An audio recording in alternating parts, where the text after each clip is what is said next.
quick vertical stream today from the plot.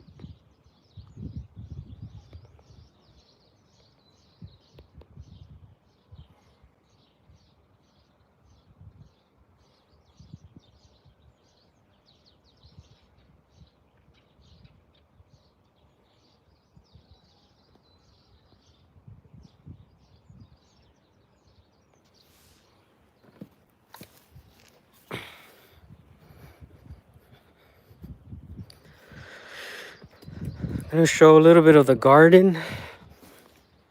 I've been away in the city. My wife had an ultrasound for the baby. The baby didn't want to show itself.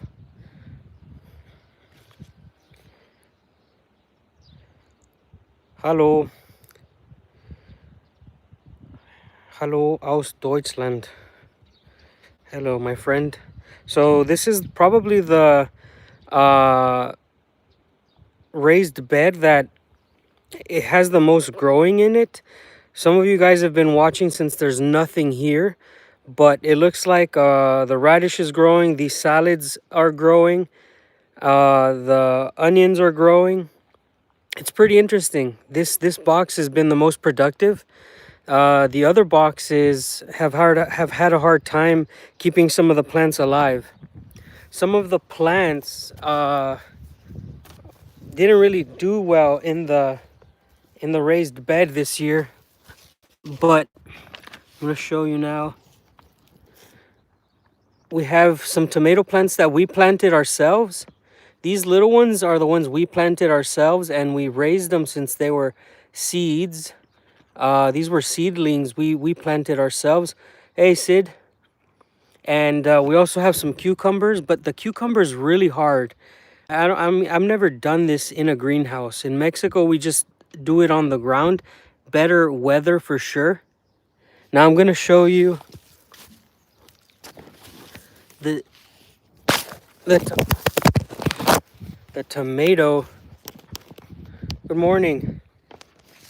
This tomato plant's, I think it's even having some fruit already. You see it has this one and this one, and the sweet pepper, it looks like it's already growing some sweet peppers as well. So these two plants are doing all right. Hello, good morning, my friend. So I'll show a little bit more about the greenhouse later and talk about it. I don't like it. I don't like the whole greenhouse thing. Not like this style. Hopefully we get to put a better one, a bigger one, a real one next year. Next year I want to put a real greenhouse. I'm going to show you a little bit of the work that we've also been doing out here and compare it to what I used to live like in the United States. By the way, look at this. The amount of bugs that I saved myself from this summer is insane. You see that? I'm going to show you more of it later. I got rid of all the weeds, essentially covering them up under this tarp.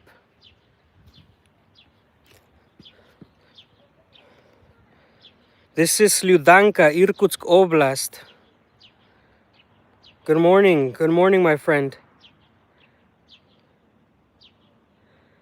We're not gonna clean the potato patch until the weeds grow a little bit higher. It makes it easier to clean when you let the weeds grow a little bit higher. Nearby Cal. I'm gonna show you my corn. The corn for me is my pride and joy, obviously. I want to see if I can have some corn.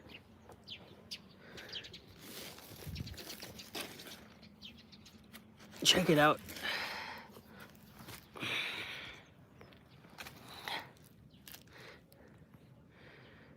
This is one of the bigger ones. Plastic mulch. Thank you for the name for that. This is another one over here. So this is corn. Siberia this year. If I harvest even one cob, I'll be happy. Here's another one. This one's a little busted. But I have 1, 2, 3, 4, 5, 6, 7, 8 potential corn growing.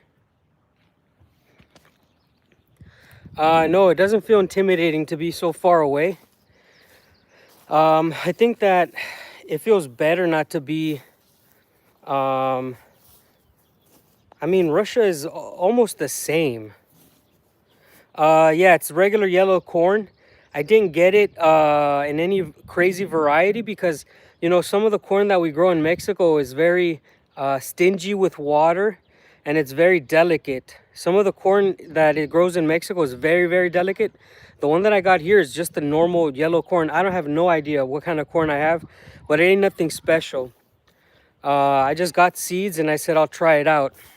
As you can see, the background now is a different color. A lot of the original viewers saw this in spring, and now it's a big difference between spring and summer. I would compare this with probably North Dakota. I lived in North Dakota, and North Dakota had such a drastic change. Here it is again. Yeah, I can talk about the bills. I can tell you about the bills. So every month I take track of how much I pay. And I can tell you right now that the average cost per month for electricity here is about $3. That's the average for two people. And I use a lot of electricity for my electronics and stuff, for communicating with stuff, with people, and writing stuff and doing the YouTube. Hey, my friend. Well, let me know if the connection's all right. I can try to reset. Thank you, my friend, for the support. I appreciate it. Here's the view. Another view for you. Look at that.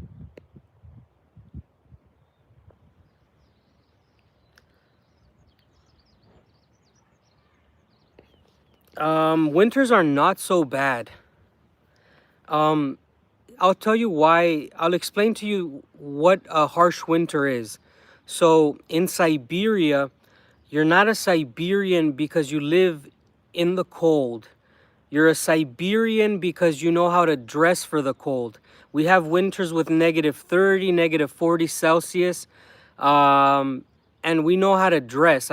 I say we because if you lived in Siberia for like 3 winters, you practically are a Siberian no matter where you're coming from. Being Siberian is just living in this region and understanding the seasons, understanding the things you have to do. This is obviously something that I can compare against where I come from in the United States, in Los Angeles. You don't really have to learn how to do anything in Los Angeles. Growing up, if you're a native, the only thing you're worried about is probably gangs and violence.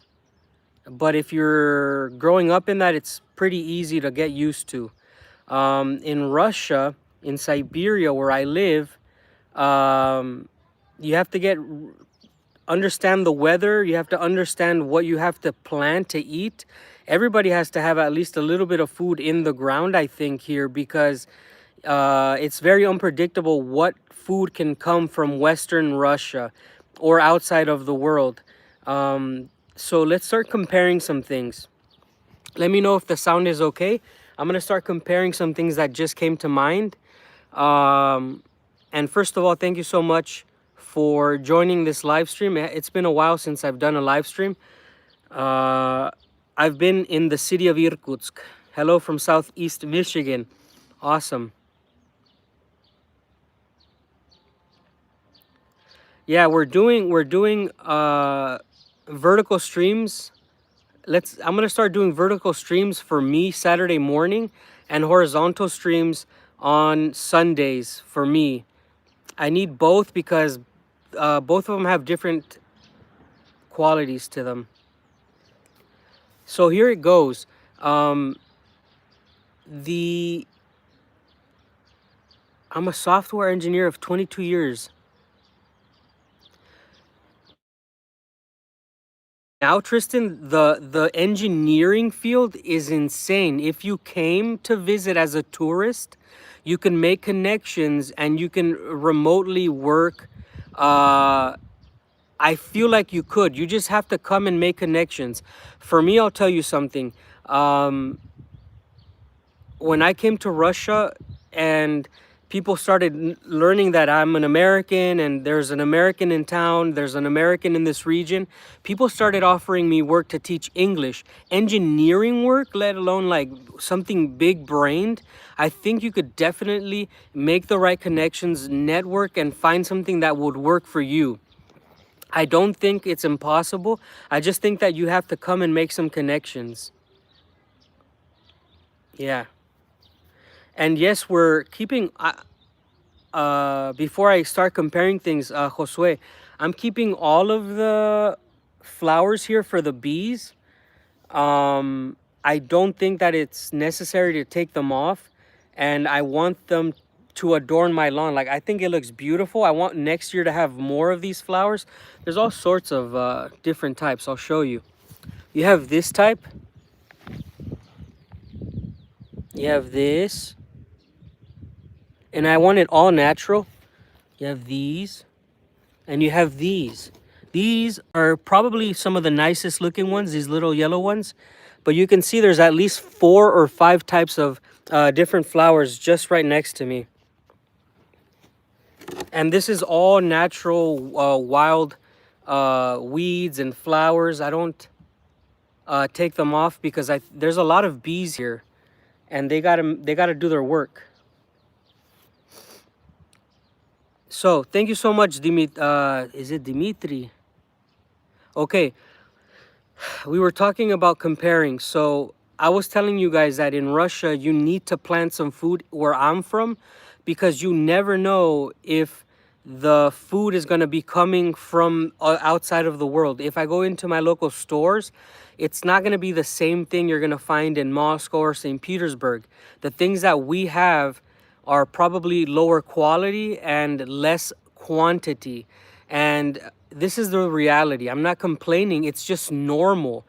It's normal to be 4,000 kilometers away from Moscow and live in a place where you can't really grow a lot of fruits and some of the vegetables don't grow in this weather. It's normal not to have the same produce as some of these big cities.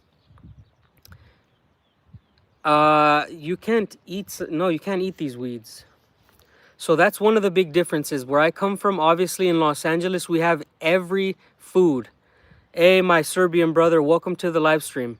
I think that it's probably a negative for a lot of people, but it's not a negative for me. I can live without all these luxuries. I call them luxuries because anything that you can get immediately is a luxury.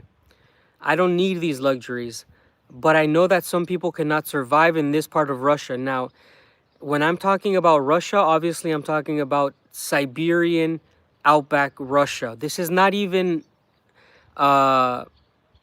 like people think Novosibirsk, Krasnoyarsk, Irkutsk is like Siberia or out in the outback. This is not true. Where I'm from, this is almost a village. Yes, I live near a river. Farouk. Farouk, das ist Deutsch. Verrückt. I live near a river and I live near a lake. I live near a stream, rather. It runs behind my house and it connects to Lake Baikal. No, we don't need let me just put this guy in timeout. Like, he's always, I had to put him on timeout because he's a little bit strange every time. But so another difference is here in this part of Russia, the change is very noticeable. I'm gonna take you guys a little bit later.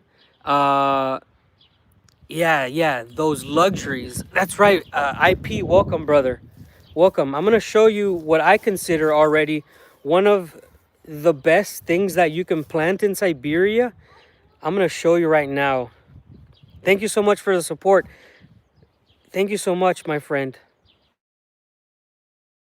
Members to the community, I'm gonna show you, IP, this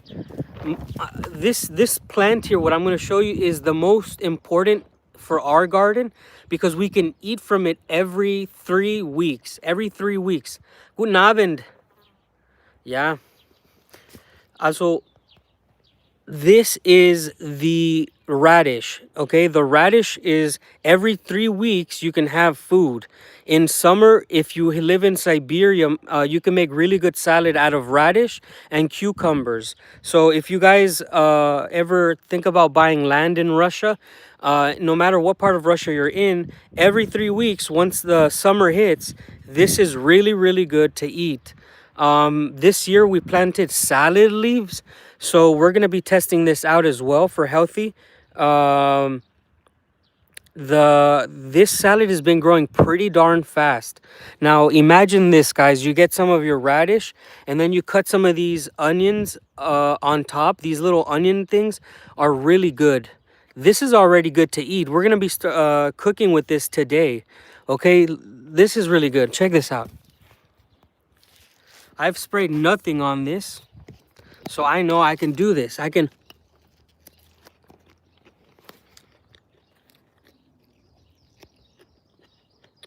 And that's really delicious. Hello from Nepal.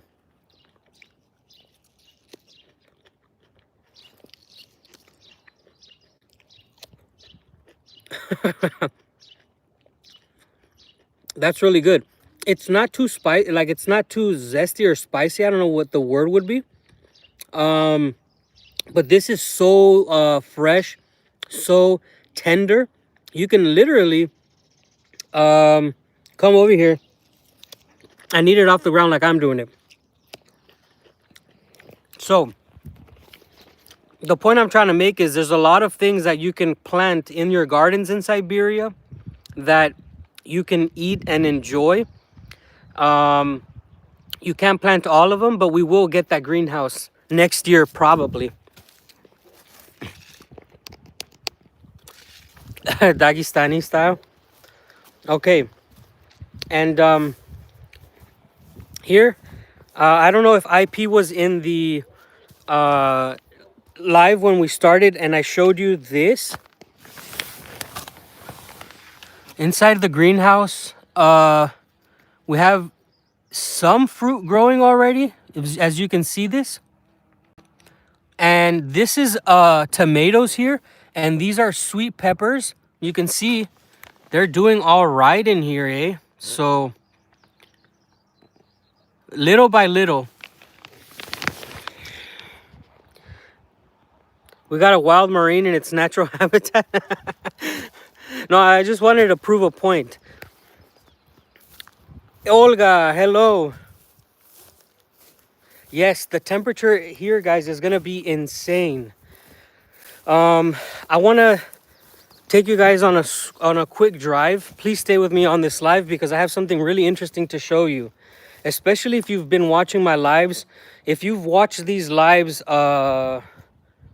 for at least let's say a month, if you're an original viewer, you're about to see something very, very a drastic change, you can say. I just have to change my shoes. So please, yeah, I'm a Marine. I'm a veteran. There's my Russian flag. It's still doing good. Despite the quality of this flag, it's not the greatest, but it is absolutely been doing its work. It's been looking good.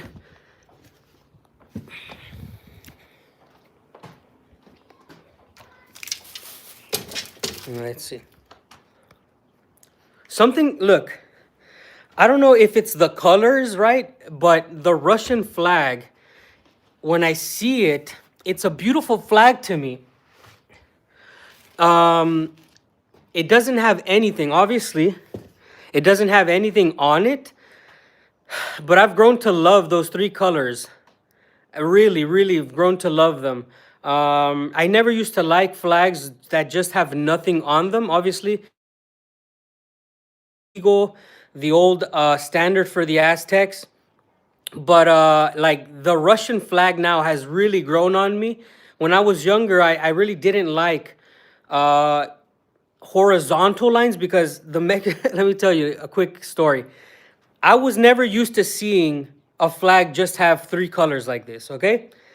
And then I was not used to seeing a flag without an emblem or something, nothing on it. Obviously, I know Russians have different flags, but this is the Russian Federation flag. And around my 1 year and a half mark, every time I saw a Russian flag, I would get goosebumps. Every time I would see a Russian flag, I would feel a little bit of pride for some reason. And I'm not Russian, but whenever I see a Russian flag waving on top of a house, I still get goosebumps. The same way I would get goosebumps for seeing a Mexican flag or an American flag. Listen, no matter what, I feel that these flags represent something to me in my heart. And I know a lot of people don't like certain countries, but for me, the flags always have memories in my mind. Like the Russian flag for me is my future child in Russia, my wife, and the country that has welcomed me. So every time I see it, I get chills. I swear, I get these goosebumps of joy and happiness. And so yeah, I just wanted to talk about the flag that has changed my life.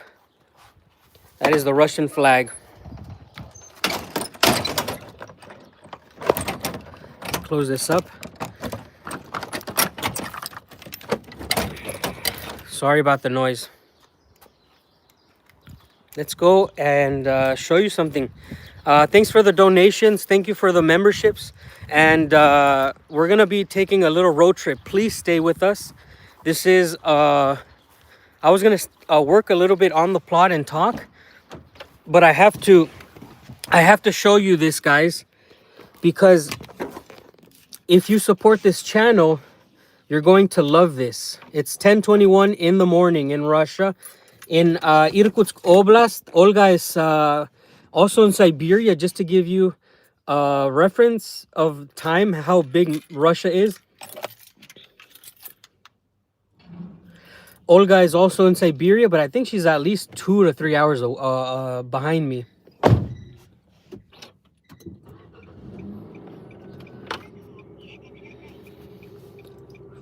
Good morning, IP. Oh, she's 1 hour. Wow. I thought she was way I thought she was I guess Krasnoyarsk is 1 hour too. I'm gonna talk about that. If you don't know, my wife is pregnant now for 5 months. We went to the doctor yesterday. My child didn't want to show itself. It was on its back. And so when you're gonna have a child, you need to think about what you're going to do. You need to think about, am I going... Gee whiz.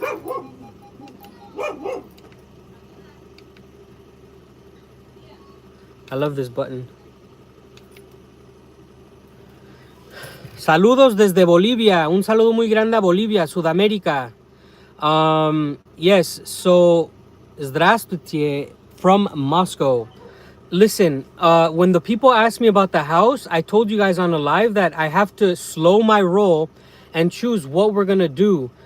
We're gonna choose my neighbors are over here visiting.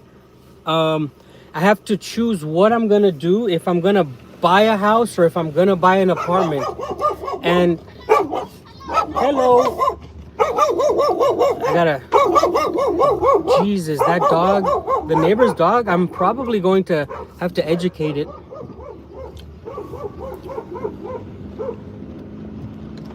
Okay, here we go. Hello from England. Listen, guys, the thing I have to say to you, for the people who are wondering, when are you going to build a house? You have to understand that I didn't come with money. I'm an immigrant. I'm an immigrant. I'm not an expat.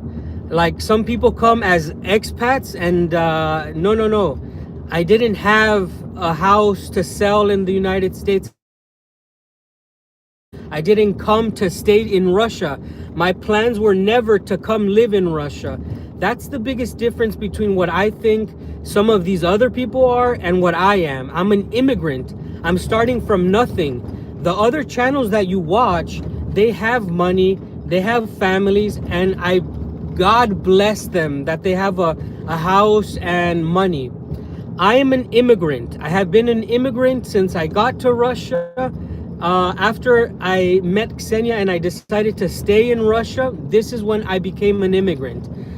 Immigrant life is not easy, guys. Coming to Russia as an immigrant is much harder than going to the United States, where you can work illegally. I'm not illegally working in Russia. I'm not doing any illegal activities. So that is one big difference between myself and the other, what they call themselves fucking expats. But I'm an immigrant. And I'm proud to be an immigrant. So when you're an immigrant in a place, it's very hard to get a job, start a life. So I'm doing everything the legal way. My child will be born. I will apply for residency and possibly citizenship. That is something that I haven't decided on yet. But the truth is, I am not building a house this year. I'm gonna only start. You cannot build Rome in a day. And that's just how it works. My channel is not about building a house in Russia. It's just about my life. And my life is much more difficult than some of these other influencers, because I came from nothing. My mom was an immigrant in the United States, and now I'm an immigrant in Russia. This is crazy. So I am not scared, obviously, of my future. I know I will make it, and I appreciate your guys' support and love. I just have to make it very clear that I'm going at the speed of as methodically as I can. When my child is born in Russia, it's going to make my life a little bit easier, because the government will give us a check. And I think it's about $7,000 or $8,000 USD. And that's enough to start a little bit or buy a car. But I wanted to show you guys, the people who support this channel, I wanted to show you something very special. This is why we're taking this drive, and thank you so much for staying with me as we make our way to this spot.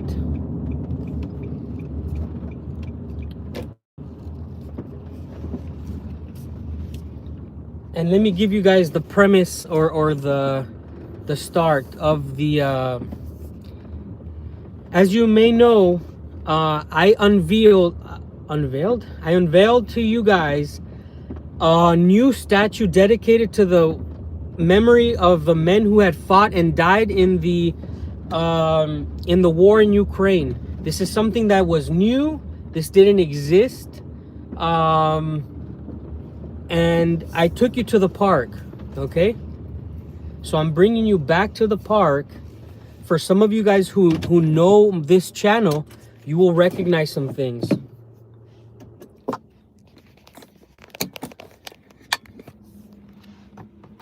Let's check it out.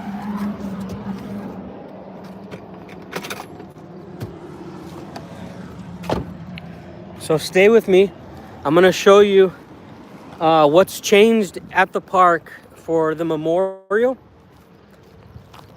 Please let me know if you remember seeing this park, because it's changing. One of the biggest changes that I see between here and where I come from, change comes very, very fast to this town now. They are remodeling this small area. They're making some sort of path and walkway. I'm gonna show you it's destroyed. I hope that they put a beautiful statue here in the middle or a kiosk, but for now they're gonna do a pathway like this.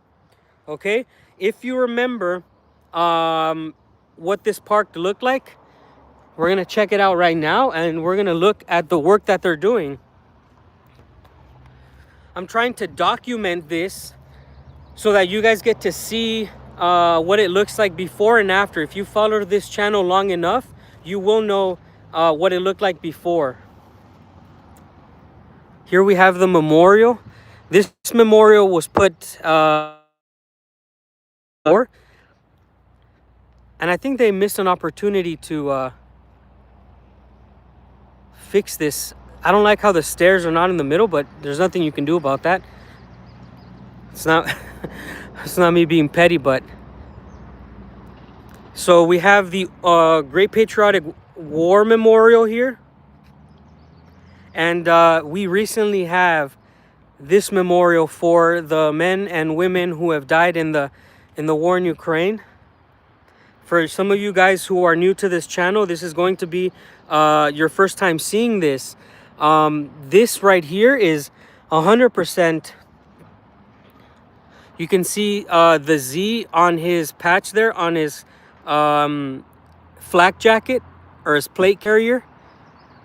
This is a modern rendition of what the Great Patriotic War Memorial is. This is a full Russian soldier in his what we call battle rattle. Okay, so if you're a channel member, go ahead and put up that Z on the chat. This is a symbol now for the Russian people. For it's almost like the Great Patriotic War symbol is the St. George ribbon here. I would say that the Z now is of huge significance in Russia, parallel to the St. George ribbon, in my opinion. So here we have the great, beautiful memorial in Sludanka. Now, if you don't know, Sludanka has many, many men and women. This region, I know one man who has 3 daughters. I know one man who has 3 daughters in the conflict still. So, and I have many friends who I fish with who have sons who are fighting still. Some unfortunately have lost their lives. So this means it means a lot to me. My child will be born in Irkutsk Oblast, and I have a lot to be thankful for. So I will never forget the sacrifice from these men and women. It's absolutely incredible to have such a beautiful community here. Now, as you can see, I showed you what the outline was going to be. You see that circle in the middle? There you have it. There's that circle in the middle. And this is one of the pathways that cuts across. And obviously, it's going to be from the start over there, coming this way, into this circle. Okay, this is a major change in my town. We've never had this such a big change come so fast. So one of the big differences in Russia and the United States is when I lived in Los Angeles, it took about my elementary school 10 years to get a new playground. I had already left elementary school, right? So in a small town like this, you notice the difference. Like, it's been nothing but change for the last 3 years. Oh wow, this flag fell here. Hopefully they can fix it. These flags here will stay on the memorial for almost until winter. They keep them on there until they have their red.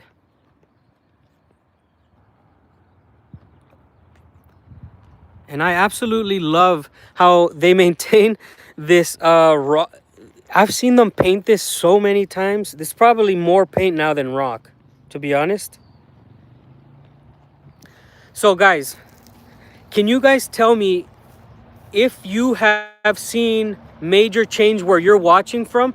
Does your city or town commit themselves to making this type of park change? I want to know. I'll read some of the comments. Tell me, when's the last time your town took upon an operation like this? Completely remodeling the center park. Look at this beautiful, beautiful memorial here. I'm really curious because where I'm from, I grew up without seeing any change until I was already a grown-up. Obviously, we're talking about Los Angeles, but with the city of so much wealth, you should be able to notice change. Now, we still have the park on the left here, and you can see it's like was also a birch forest. This was a birch forest as well, but they tore it down to make sure that the memorial has a beautiful background. And in my opinion, it's much better this way. So we're gonna walk up here to the memorial and just imagine that this is done right. Just imagine that this is done. Behind the memorial, it's gonna look much more beautiful. And off to the left, when they clean up that trash, it's gonna be the birch forest.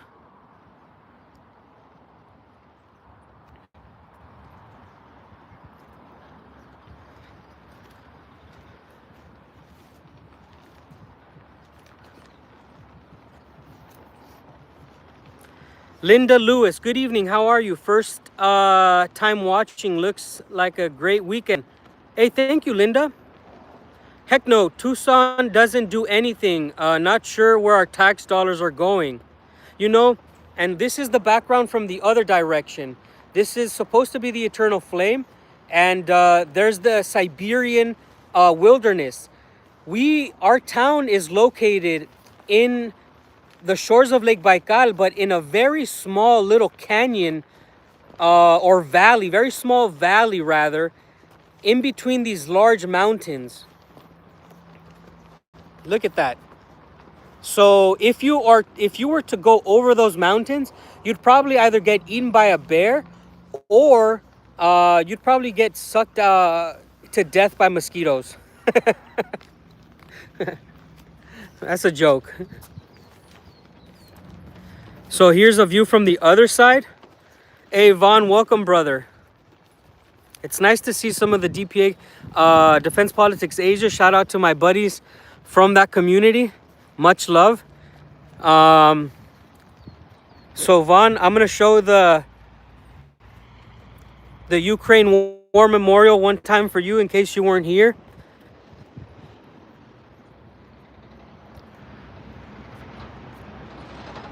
And this Z is like the one that IP put on there. Yeah, we got a new monument. Monument to the heroes of the Ukraine war. We got an actual Z with the St. George. I wasn't expecting that. I hadn't seen that in a while. I mean, I've seen it on the internet, but I haven't seen it. Here's oh, let me show you a little bit of close-up of the... You see, this is 80 years since the victory over the Nazis. Let me go into detail a little bit more on what are these things looking like.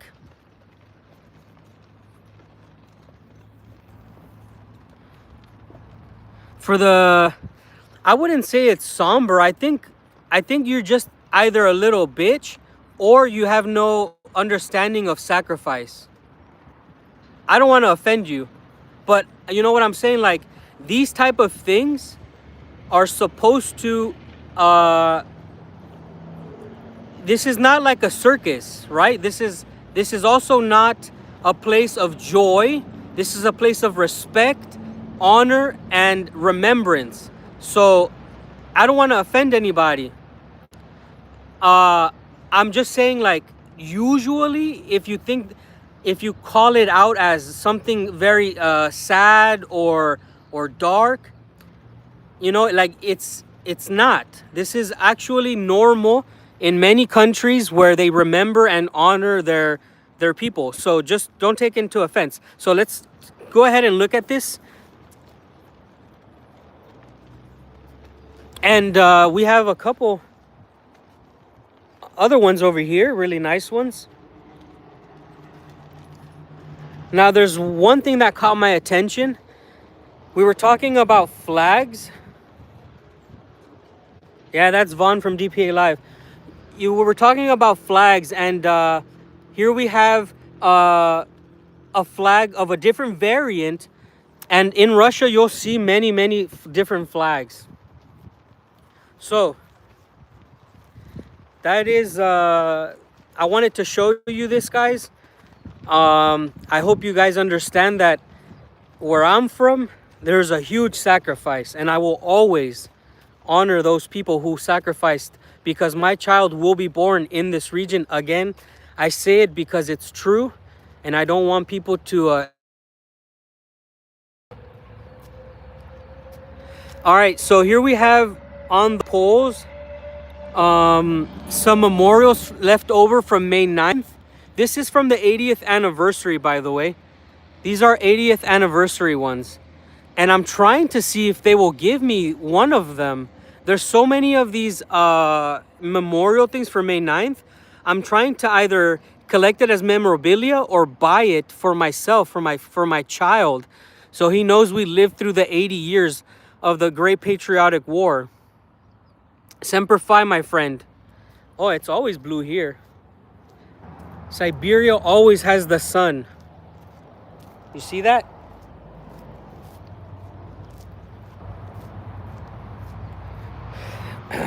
One last thing.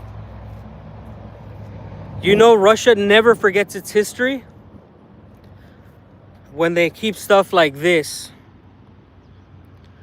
When you can find this stuff all over the place in these type of towns, that's how you know Russia never forgets where it comes from and what it's been through. Check it out. Here's one last view from the park, from the absolute other side. And it's about 20 degrees. I would say it's like in the 80s. But somebody can check, maybe 75 to 80 degrees. And here it goes, guys. Thank you so much. Let's go back to the plot. I hope you enjoyed taking a view. If you guys come back maybe and watch the next live, and I'll bring you into the park. If they make any advancement, I'll bring you back to the park. Just take a mental note of what it looked like. I really love showing you guys the change. Growing up, I hardly saw any change. I saw more change in society's minds than I saw physically to better people's lives. And that is one big difference. That is one big difference between the United States and Russia, is that if you live in a place like where I live, there's going to be less mental and social changes because people don't like change. Like, we're all a little bit autistic. We all like when things are not changing so much. Or correct me if I'm wrong. Go ahead. Let's ask the chat. Do you guys like constant social change? Yes or no? Let me know in the chat right now. And by this I mean, do you like the rules changing all the time? Do you like society going 180? So let me know. Let's talk about this.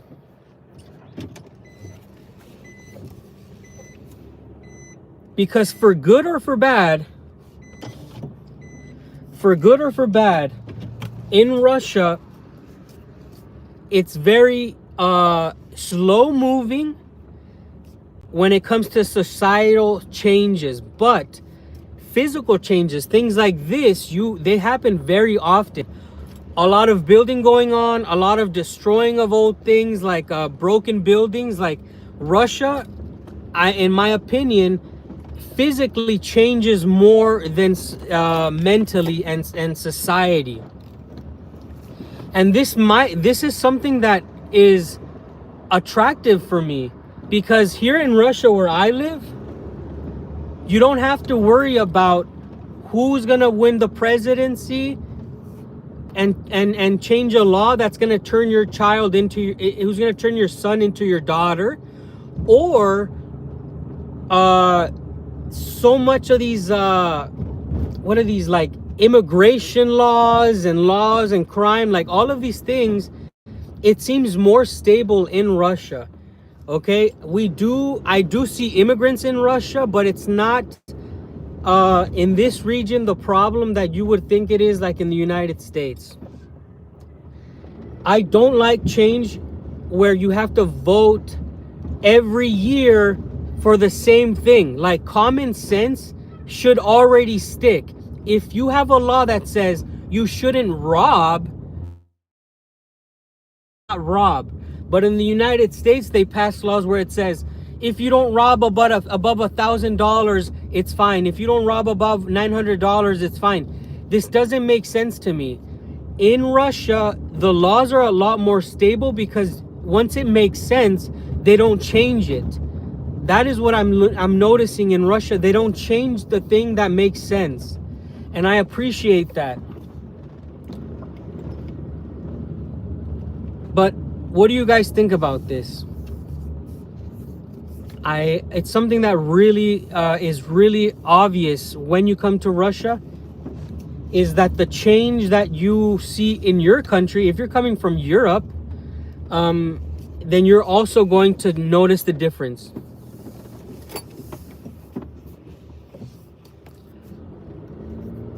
Yeah, exactly. Don't try to reinvent the wheel. And whether it's because they can't in Russia or they're, let me be real with you. Let's make this conversation as based as possible. Let's imagine that Russia can't afford change, that they can't create change, that they don't have the power, whatever. Give a million excuses as to why they can't bring the change. But the truth is, it works in Russia's favor. You don't try to reinvent the wheel. There's no reason why you should try to fix something that's not broken. And I remember I've lived in many parts of Europe, and in 1 year that I lived in Germany, they were changing so many things. In 2000 and I think I was in Germany from 2016 to 2018, I believe. 2016 to 2018, there were so many laws of immigration changing. There were so many things that were changing in society. Germany had its people by the balls in those years. So I had to leave Germany. It was really turning into some sort of circus. It was crazy, man. And I think that Russia will not do this as drastic as the West, what we call the West. And yes, Giga Chad's in chat because that is what it is. It's very Chad-like. The Russians don't think that they need to change the things that are working. But we're coming back to the plot here, and we'll have a deeper conversation. I'll give you guys a crazy example. I'm gonna tell you guys something crazy. Check this out. If you're a veteran of this channel, you knew that my neighbor was trying to force me, or the government was trying to steal my land. Okay, the government was trying to steal my land. And I told you guys it was because my neighbor made his wall on the road. Okay? Ksusha's at home. Yeah, Olga. Ksusha is sleeping right now. The baby's punching her stomach too much.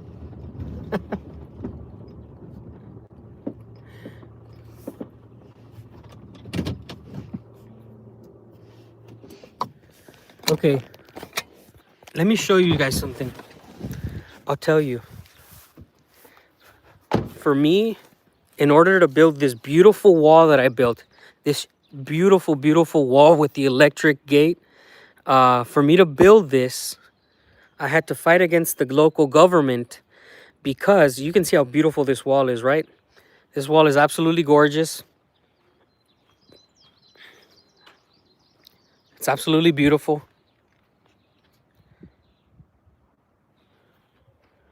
Now, this is a wall. This is the Great Wall of Siberia. What are you talking about? That's a wall. The purpose of this wall is not to let any wildlife or anybody who tries to bring any bad seeds to this ground. This is a wall. This is the purpose of this wall is to not allow bad animals or bad seeds to come onto this land. A fence can get hopped over, but we protect our wall here. So anyways, I have this fence here, right? And the neighbor built his fence on the road. You see this? You see that? So the neighbor built his fence on the road, okay? Then the government told me they were not going to let me build my fence because then the road would not be wide enough. Okay? Listen to what I'm saying, because this really caused a lot of problems with some of the Russian viewers. The Russian viewers were acting like lunatics. The neighbor builds his wall on the road and the government says, you need to give us your land and we will keep the road as it is. I told the fucking government, no, you can't take our land. We paid for a certain amount of land. We're not going to be giving away 100 square meters of land that the neighbor took from you, dummies. The neighbor took that land from you and now you want to take it from us. So the government was like, okay, what if you just sign this document that says your new borders of your land are gonna be these? And we were like talking to them. They were really trying to steal from us. But somebody higher than them said, no, what are you talking about? In Russia, you can easily find the points online. Everybody should have their wall where the government has it on their database. So somebody from what are these point people? Olga, I don't know what the word is, but these people bring a stick. They're surveyors in English, but I'm not sure what it is in Russian. Rus something. Just listen, guys. So they come and they say, no, that guy's in the wrong place. And then the governments, they get their freaking ball stomped. Yeah, geodesist. So now because the government realized that they were in the wrong, they made him move his wall to the right spot. In Russia, if you have a piece of paper that proves what you're saying is true, usually the government will side with you. It's very simple. Whenever there's a problem, if you have the right paperwork, it gets settled so fast. So the government at a low level try to screw me over, but the higher government was like, no, you guys are trying to steal this person's land. Give them back the land and make the guy move his damn wall. And everybody was scared. Like the officials at the office were really intimidated by this higher government person. You don't want to mess with the Russian government. You have to do everything correct.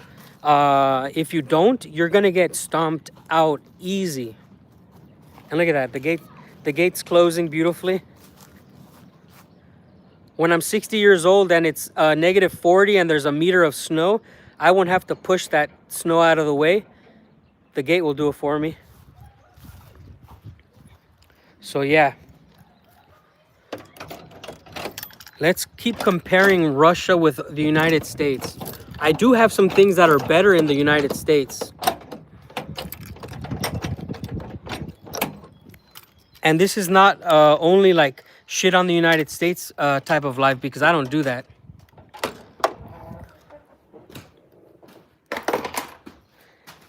It's no secret that I've already talked about this, but this is one thing that really bothers me.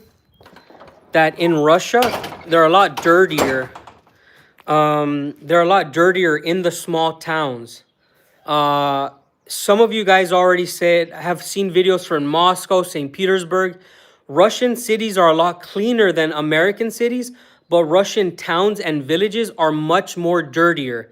I think that Russian towns are probably dirtier, the dirtiest I've ever seen in Eastern Europe, because I've lived in Bulgaria, and that's pretty much as Eastern Europe as it gets, like real Eastern European. And the problem in Russia is that villagers and town people, they don't take care of the nature, and this is the truth. So yeah, I'll say that one of the things that America does better is in smaller populations, in smaller towns and villages, they're much cleaner and they're more conscious of nature. And of course, it depends on the village, but average, you're going to be seeing a lot of trash and in the forests, people dumped trash for some reason. Um, it's just my observation. But I am telling you that America has dirtier cities but cleaner towns. And Russia has cleaner cities and dirtier towns. Not by a lot, but it's the truth. And if you're Russian, you have to kind of let your pride go, because my wife says, yeah, it's true, because Irkutsk is cleaner than Slyudanka. And it's just how it works, you know. I'm still trying to figure out how is it possible for Russia to be so damn clean in the cities, but in smaller areas they're dirtier. It blows my mind. Yes, of course it's dirty in the south. uh, but it's not dirty in the South compared to Los Angeles. Okay, so listen to the comparison here, people. Let's be a little bit realistic. Привет из Москвы. Moskva. How do you say it? Moskva is like the city. I know he's saying hello from Moscow, but I don't know how to read this Moskva. Brother, Moskva.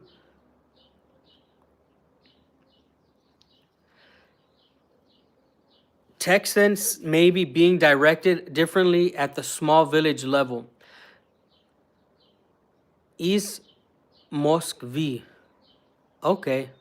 Is Moskvi. Brother. It's hard for a non-Russian speaker to make that brother sound. Okay, here we have Finelix saying small towns in Russia are more about less prosperous people, nothing much to do. Yeah, that's true. And I think this is where the problem comes from. And I'm glad that somebody brought it up. Russians in smaller towns usually have less money, usually drink a lot more. And this is a stereotype that is true. There are people who drink more in smaller towns than in larger cities. I see when the population is smaller, you'll see more older people or drunk people on the streets. When I was in Moscow, I saw one drunk person the entire time I was there. And I was there for about a week. I can compare Russian cities with Russian towns pretty good. I think I have it figured out. And I understand why it is this way.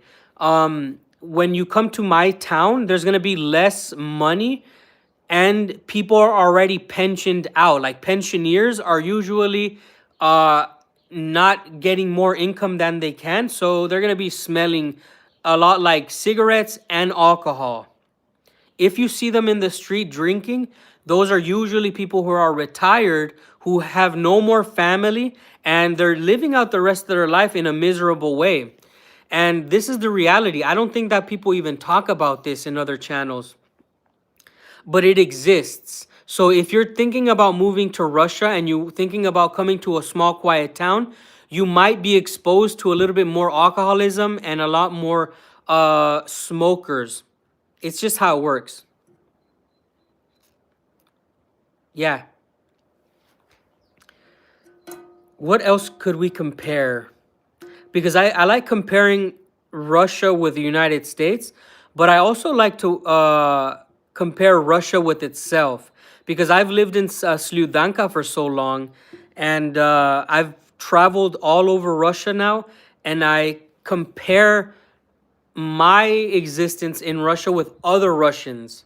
Some Russian people have never even been to this type of town. So it's really interesting. Hello from Boston. Hello, my friend. Talking about toilets. Car prices. Oh, okay. Let me talk about car prices. 1 second.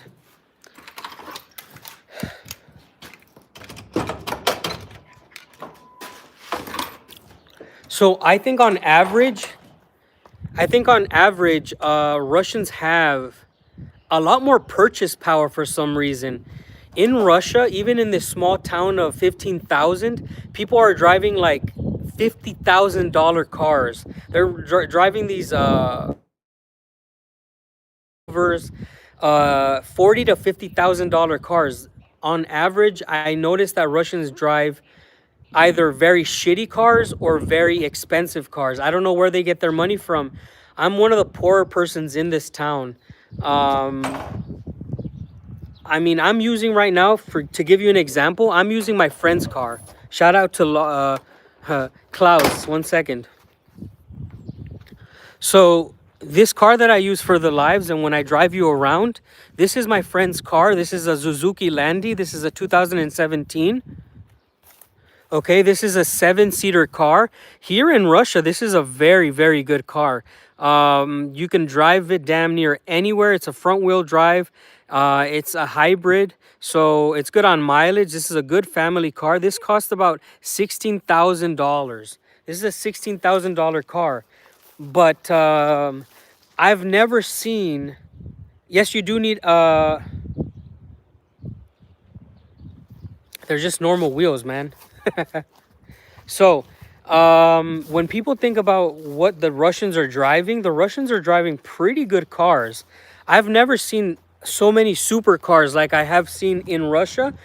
When I was in Irkutsk or when I'm in Moscow, they have crazy amount of supercars out there. So you can get really cheap health insurance here for foreigners and immigrants and tourists. I think it costs about like $50. I recently had a cut on my finger here. I slit my finger open, and it cost me $10 to go to the hospital and get it checked out. I slit my pinky open from side to side, exposing the fatty tissue and the muscle in there, and it cost me $10 to get my finger checked out. So it was, I didn't need any stitches, but they did have my finger closed for quite a while. Now, talking about toilets, here is my toilet here. We're making it in the back side of the plot. I have the wood ready. I'm gonna go buy some more wood probably tomorrow. So we have an outside toilet here. Almost everybody has an outside toilet, even if they have an indoor toilet, because it's much better to use an outside toilet if you have to go piss or if it's an emergency, if you're in the garden. We're going to put our outside toilet there. And you can see we have our some of the wood here ready to build. And yes, welcome to the live stream. If you're new to this channel or this live stream, I'm an American from Los Angeles, California, who's been living in Siberian Russia for the last 3 years. I think that if you compare how much a Russian makes on average and how much they spend, on a Russian, even in this region, makes at par to what an American might make. Listen to this. I'm going to give you the numbers. How does someone even get started on that? To do what? Here is my how much I used to spend in America. Listen up, guys. I lived in the Orange County before I came to Russia. I had a very good paying job. I was making $21 an hour, and I was doing a bunch of overtime. $21 an hour. But the thing was, I was living in a closet. I lived in a closet in Irvine, California, with my sister. My sister had the full room, and I lived in a walk-in closet. I paid $500 to live in a walk-in closet. And I did this for about a year. I had a great job, but I lived in a closet, and I didn't want to move into a normal apartment because I didn't want to pay $3,000 a month for an apartment. It was about $2,500, but with utilities and all the extra stuff, it's about $3,000. So I decided, you know what, sister, let me just live in that walk-in closet. And it is what it is, man. It was not hard for me to get used to living in the closet, but it saved me a lot of money. $500 to live in a closet. Now I live in here in this region. My rent is $160 a month. My rent here is $160. Bill is $3 a month. I paid $3 last month, but I paid $2.50 the month before the last. And by the way, guys, this is Orange County, California, so it's very expensive.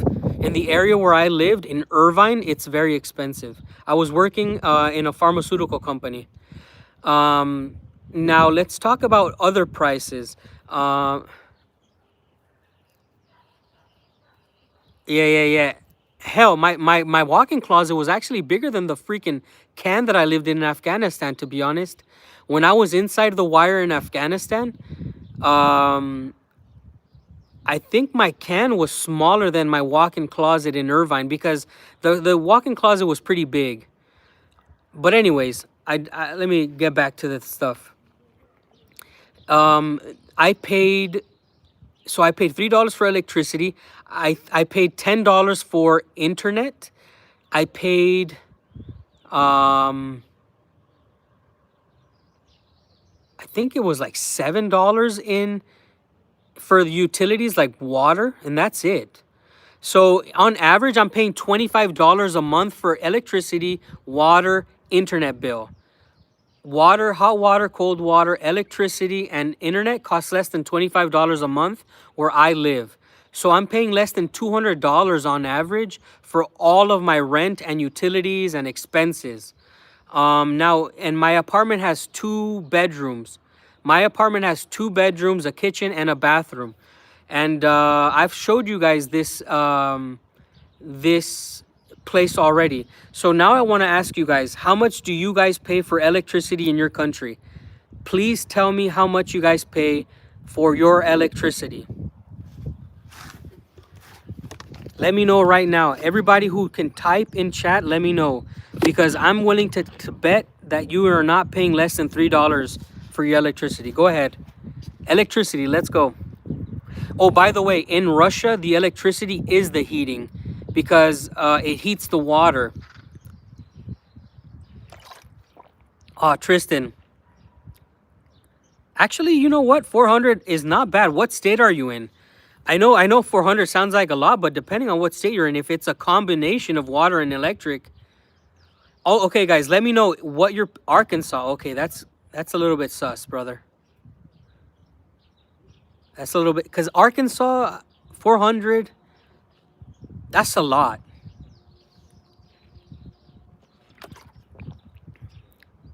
Yeah, I would think if yours are cheap, they're pretty. 121 in North Carolina. An average of 2,000 rubles in Novosibirsk. Interesting. Interesna. That's interesting. All right, guys, let me know how much you're paying for your electricity, and let me know where you're watching from. 230 from Michigan. I was not expecting that. I thought Michigan had a lot of doesn't Michigan have water? Doesn't it have like any way of making electricity? Water, $50. Not bad.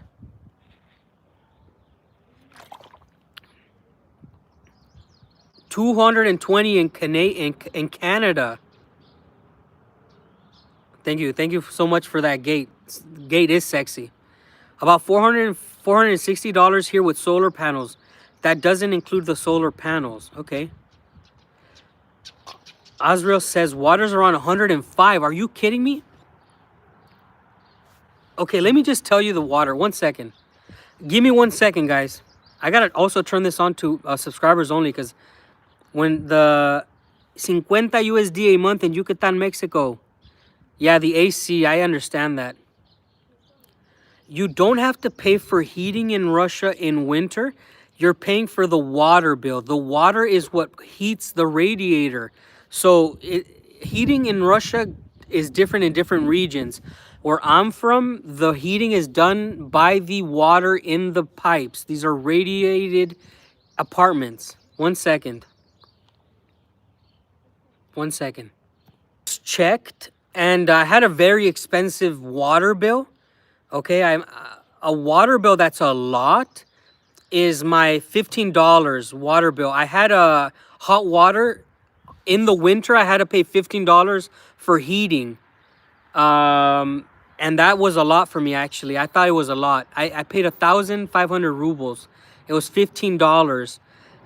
This last winter got pretty freaking cold in my apartment. I even had to turn the heater on. I don't ignore messages. What are you talking about? How much are you getting paid for propaganda? You have to be retarded to think this is propaganda. So Valentin is asking how much I get paid to do propaganda. He's obviously retarded because I'm living in the probably the place that nobody wants to move to, talking about the things that nobody wants to talk about, out here in the freaking middle of nowhere. How brain dead do you have to be? I don't know if you're I don't know if you're serious or you're just being dumb, but you have to be pretty damn dumb to think someone is getting paid to live out here. They're not paying me enough. If I was getting paid, I would have already had my house done. Believe me, people who get paid don't live in the middle of nowhere. Yeah, it's not hard to freaking talk about salaries and electricity. How brainwashed do you have to be? Listen, guys, Valentin is probably the most average Russian hater. Like this is the average person who hates Russia. This is the IQ of their of the average Russian hater.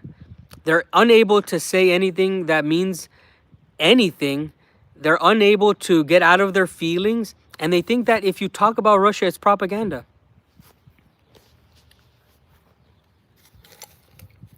It's embarrassing. Hello from Australia. Listen, I'm not gonna mute you because you bring a little bit of enjoyment to the chat. And if you, he says, yeah, Ruski. Yeah, you're Russian, but you're the average hating Russian. There's nothing worse than a Russian who hates Russia, because once the Russians leave Russia and they see that it's much harder somewhere else, they're hell-bent on making their life in that place. You can live anywhere you want, but why would you think that other people can't come to Russia? Just because I came to Russia doesn't mean that it's the best place on earth. I never say it's the best place on earth. I tell you guys that Russia is the worst place on earth until it becomes the best place for you. Russia is not for beginners. Russia is not an easy place to live in. That is what this channel says all the time. Not everybody can make it here, but it's a great place to visit. Why would you not want to come visit? Why would you not want to see Moscow and St. Petersburg and see the beautiful nature that we have in Siberia? This is my backyard. Why would you not want to go over those mountains and see what's over there? Why would you not want to see Lake Baikal? The world is free to travel. Don't be closed-minded like Valentin. He has no brain cells left.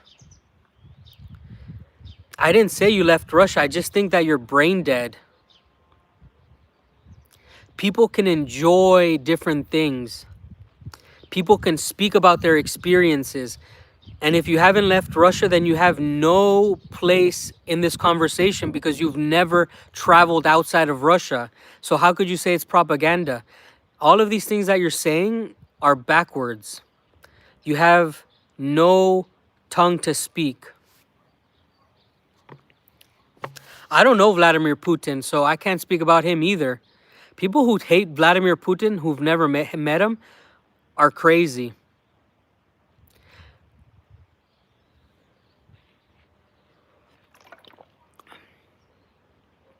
Yeah.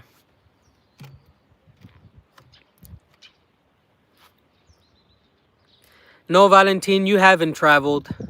Because if you traveled, you wouldn't have the type of opinions that you have. You tell people, you're such a hypocrite. You call people who travel right now, call them propagandists just for traveling. It's pretty suspect. It's pretty suspect. But it's always the normal brain dead person. So, let's talk. I said that my sister's coming to visit in July. So when my sister comes, she's 26 years old, guys. My sister's going to be bringing a lot of Mexican-American candy, some American things. And I'm going to be live streaming from Moscow, and I'm going to be live streaming from Irkutsk.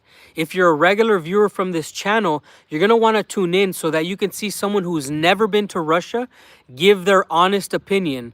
Now, my sister has lived in the United States all her life, and she's going to be giving her opinion on what Russia is like. I am not going to be in her ear telling her what to say. I don't give a F what she says. But I'm very interested in hearing what her opinion is. And I don't think she's single.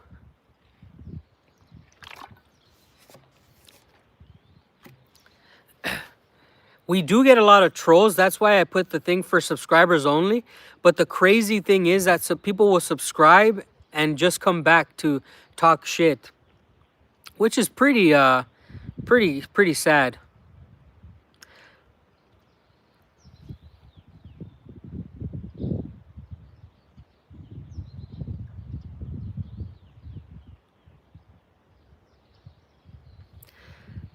I blocked Valentin, and I'm gonna answer his question.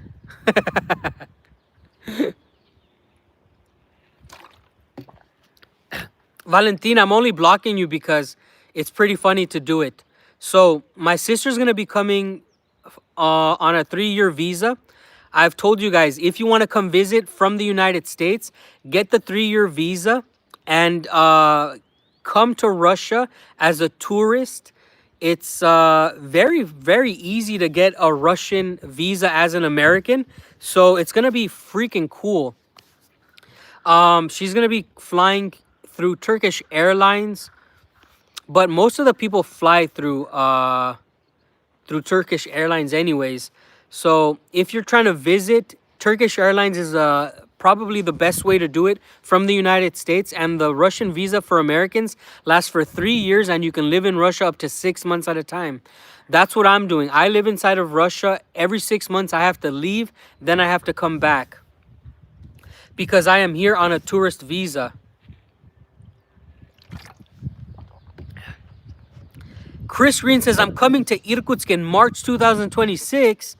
Well, I'll be seeing you, my friend. If you come to Irkutsk, I would be happy to see you.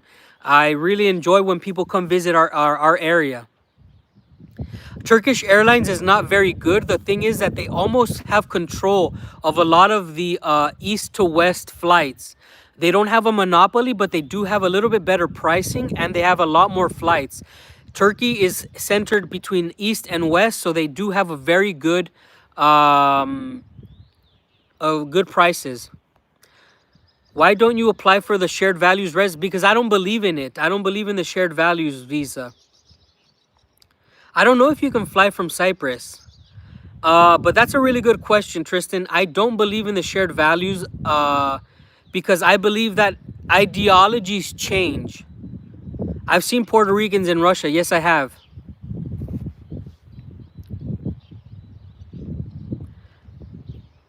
Julia says, greetings from Siberia, Novokuznetsk. Novokuznetsk. Здравствуйте, добро пожаловать. So, somebody had a freaking question up here. So yeah, Tristan, I don't believe in the shared values because shared values means that it's an ideological thing, and ideologies change all the time. I would never immigrate to a place because of what I think.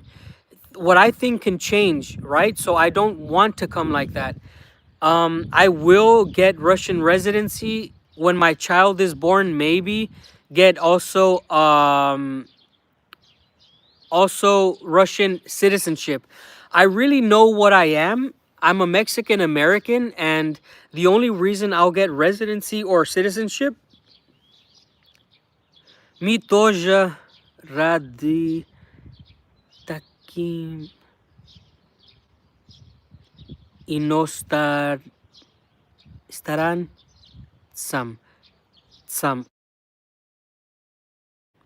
Julia, I can't, I don't know what that means. Mi тоже ради таким иностранцам. Some. Hello to Pakistan. I hope you're good. I hope everything is. Ah. Oh, by the way, brother. Uh, so family and country. Uh, that is not what a Russian value is. Like God, family, country. Like I believe, since I've come to Russia, Russians are so many different things. Obviously, the government will say some of the things that it believes is Russian values, but I have a problem with like Christianity. Like when they say God, they're talking about the Christian God, and I have nothing against Christianity. What I'm trying to say is that where I live, we have Muslims and Buddhists as well, and those are the guys that I know personally who are going to fight in the war. And when Westerners say like, "Oh, Jesus Christ," I'm a Christian, right? But I'm a Christian who lives in Siberia where we have Buddhists and Muslims. That's the problem that I have. That like these Westerners who are saying like Russia's is a Christian country. No, fuck you. Fuck you, because I have Muslim friends and Buddhist friends who have died for Russia and they're not Christians. So you need to stop the bullshit. Sorry. Like I'm a Christian, but I have friends who are Muslims and Buddhists who have fought and died for Russia. So I am not playing that game. One of the Russian values that people talk about is that this is a Christian country, that this is a God, a Christian country. And that is the problem that I have. And I don't want to piss anybody off. I am a Christian, but I have friends who are Russian, Muslims, and Buddhists, Tristan. And that's... Oh, no, no, no. I got it. I got it. I know what you're saying, Tristan, but the problem that I have with the Russian values thing is that some people who have come to Russia already come on the premise that they think that Russia is a Christian country. You know what I'm saying? I hope you understand. And I completely understand you too, by the way. We're on the same page. But my beef is with those people that came here on the premise that there's only one belief in Russia. We were talking about the shared values visa and not talking to each other.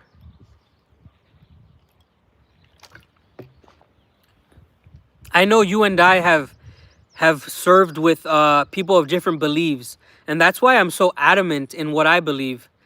Because when I came here in the part of the Russia that I live in, it's a little bit different.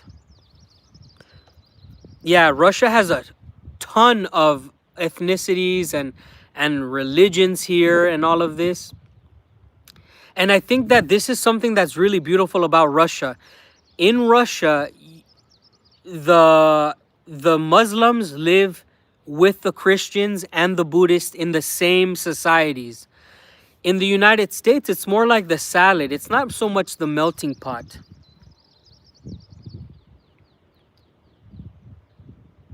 And I think you guys will understand if you guys live in the West, it's not really a melting pot. Like in Europe, I see videos where Muslims are rioting. I see videos in Europe where Muslims are burning things. I see videos where people can't get along. Hey, Mr. Wonderful. So like, that is what I'm trying to say.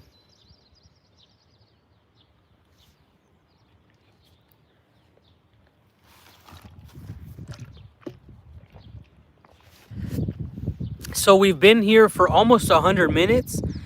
I'm gonna give the floor to the next people who want to ask any questions or make any comments. I'll stay on here for about 15 more minutes. And yeah, we can have a conversation. I kind of just been rambling. Sorry about that. Go ahead and ask any questions you may have.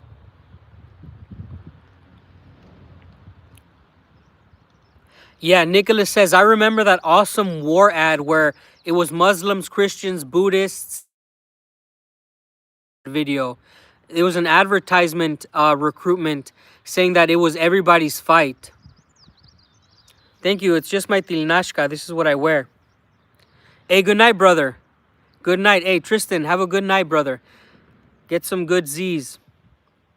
People in the West need to educate themselves about different countries if they want to make a dialogue about it. Yeah, I think I usually only speak on what I see. And I've seen a lot now.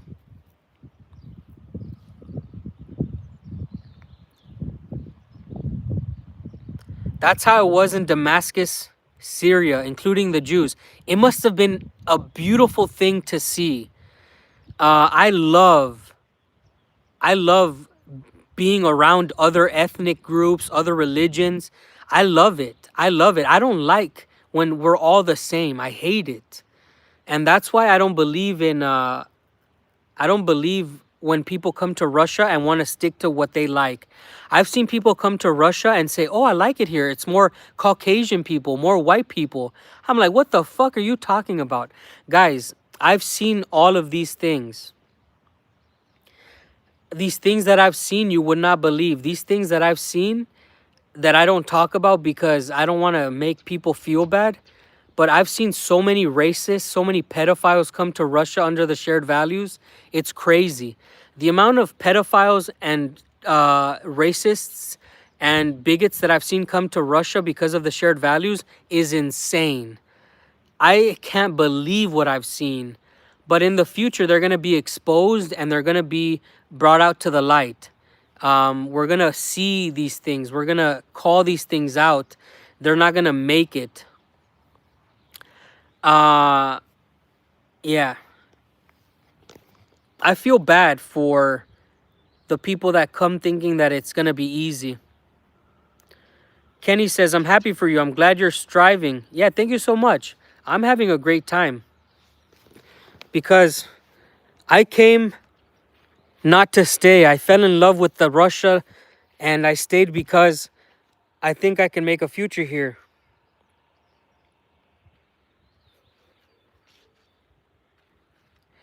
See, I have my little garden here. For the people who came in late, I'm going to show you my corn. My corn is growing fairly well. Look at my corn. Isn't that beautiful?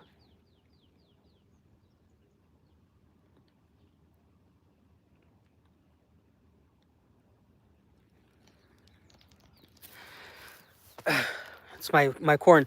Listen, when I'm telling you that people are coming here as sex tourists, you have to believe me. In the future, I'm going to expose one that came to my city that he kind of fooled me.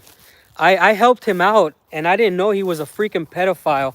I've actually come across 2 pedophiles in my travels in Russia that I met personally. I'm going to tell you the story about the first one. About 2 years ago, I had got contacted by one of my subscribers, and this guy said he wanted to come to Russia. This was before. Hey, thank you so much.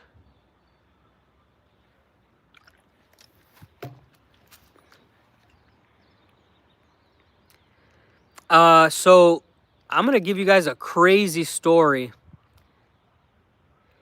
This is gonna get really dark. So if you're not older than 18 years old, I'm just gonna use the right words. So I helped this tourist come to Russia, and before we got into Russia, we stayed in Mongolia, and all night. And by the way, he was in his 70s. So some of these guys are older. I think let's just say he was 60, 68, 69. He was 68, 69 years old. And the first thing he was telling Ksenia and I was that he wants to get a 20-year-old wife and start having babies. And then he started talking about like maybe he can get an 18-year-old. And usually a pedophile will expose himself because when you're 70 years old almost and you're talking about an 30, you wouldn't mind having a 15-year-old girlfriend. And this is when I realized, oh, wait a minute, something's off in his mind. A 69-year-old wanting to have an 18-year-old wife.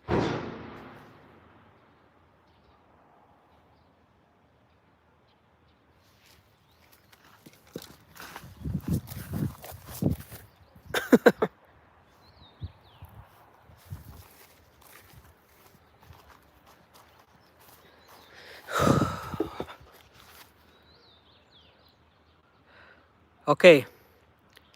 So then that night it got no. Now I'm a little bit suspicious about any blast, guys. The gloves are off. The gloves are off. They recently droned our area, and they recently droned 50 miles away.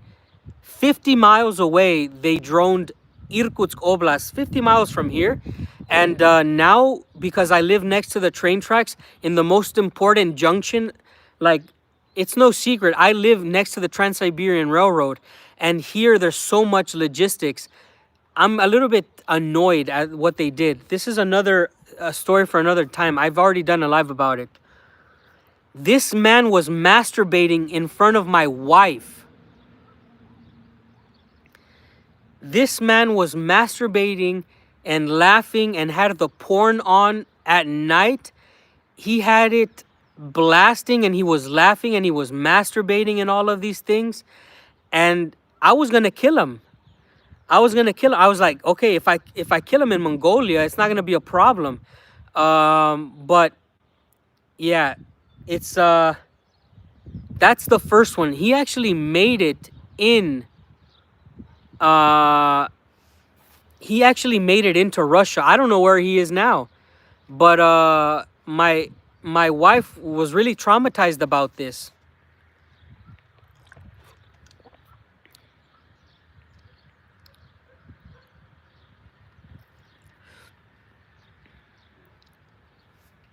And by the way, when I call these people pedophiles, I know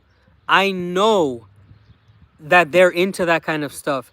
I don't care if their girl is 18 years old and you're in your 50s, you have a problem. Because if you're a traveling and you can pay for a 16-year-old, you will pay.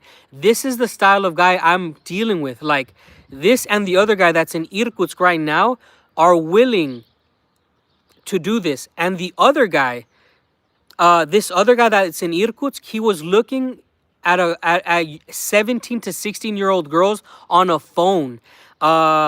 He was smoking ganja with the 17-year-old boy and looking at 16 to 17-year-old girls on a phone. So saying like, oh yeah, they're hot, they're sexy.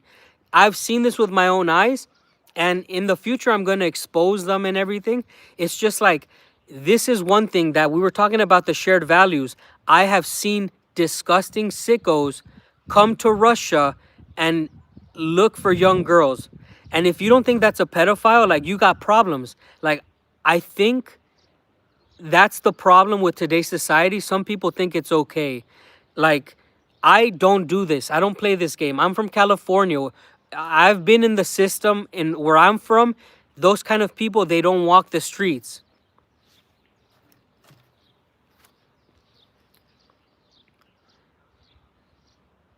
Anyways, and now I'm saying too much, but I'm very annoyed.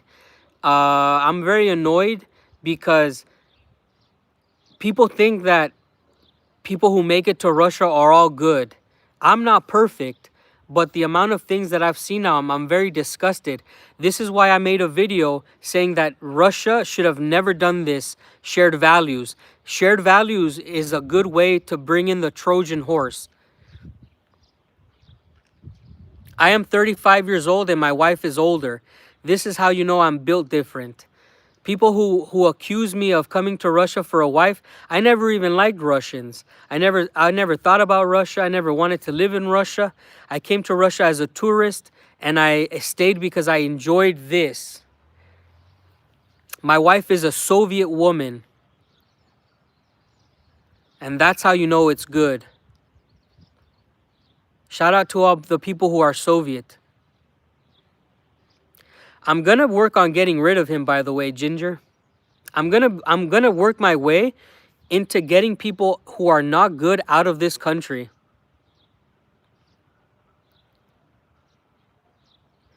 If a woman is 50 years old and the boy is 18 years old, that is also bad. You're preying on the young. You're preying on the young. I don't think 18 years old is old enough to understand what even a relationship is. So if a 55-year-old is coming to an 18-year-old, they're old enough, right? Like they're mature. But in my mind, this is how I think about it. If that 50-year-old is with an 18-year-old, then she for sure will try to be with a 17-year-old. They are for sure going to try. But I don't care. Like right now, I'm just laying low. And I'm telling you right now, I don't have a problem. If they're 18 years old, that's their business. What I have a problem with is with the older person, because I've seen with my own eyes, these people have tried to look at 17-year-olds. They've tried to come here for sex tourists. They've come here to abuse the Russian people by buying cheap land. Like, you shouldn't flaunt it. When I'm giving you the prices that I'm doing, guys, like how I live, I don't do it to say that I'm ahead of the Russian people. I live a very humble life, but there's a lot of people who dress in gold chains. There's people who talk about like, look at my cars, look how I'm living, look at this apartment that I have. It's such a big apartment. I don't do that. And it's just, it frustrates me that a lot of people come to Russia because they have a luxurious life compared to some Russians. I live amongst the Russian people. I live as low as I can to this ground.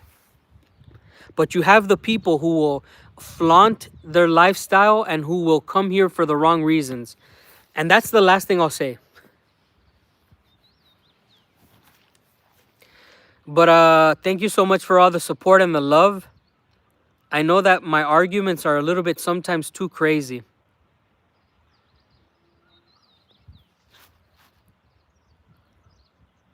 Yeah, brother, feel free to message me, guys. Feel free to join my Telegram. Let me know what's up with you guys. Krasnoyarsk. Привет, друг, привет. To be honest, I said that was the last thing I was going to say. This is the thing I'm going to say last. If you come to Russia,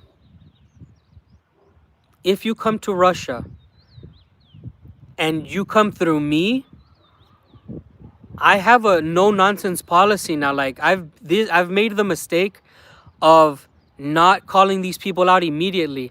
I will report you to the police, or I will beat the shit out of you, or I will find someone to beat the shit out of you if you come here as a bad person, if you come here to harm the Russian people, if you come here to make Russia look bad, if you come here to abuse Russian people, I will personally either report you, beat the shit out of you, or have someone beat the shit out of you, because it's illegal. I will never allow it anymore.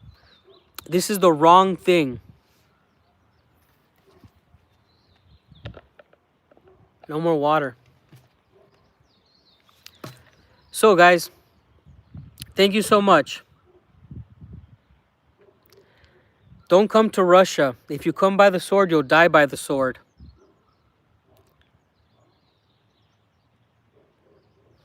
That's it, guys. I have to go check on my wife. It's 11:38. My wife is probably awake. My wife is 5 months pregnant.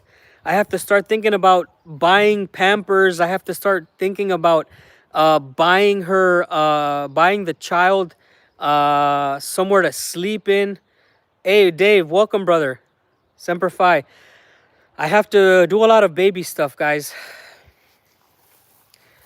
Love your guys' support. Thank you so much for everything. Here's one last look at the marble quarry back there for this. Thank you so much. Goodbye, guys.